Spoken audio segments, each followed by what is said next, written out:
এই মুহূর্তে মাথায় প্রশ্ন, আমরা তো সবাই আগামী নির্বাচন নিয়ে চিন্তা করতেছি, রাজনীতি কোন পথে যাচ্ছে চিন্তা করতেছি, কারা কি ভুল করতেছে এগুলি নিয়ে চিন্তা করতেছি।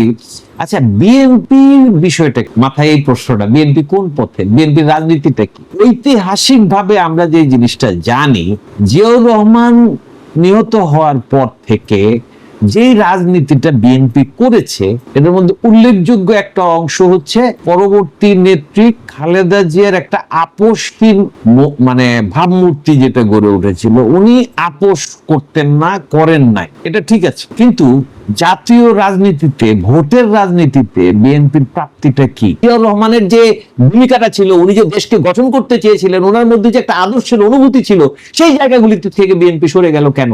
শুধু সরেই যায় নাই, তারা একটা সহজ পদ্ধতিতে গেল, মজা পাইয়া গেল। আওয়ামী লীগকে ঠেকাও, বিএনপি কে ভোট দাও। এখন কি আসতেছে? জামাতকে ঠেকাও, বিএনপি কে ভোট দাও। কেন জামাতকে ঠেকানো হবে? কেন?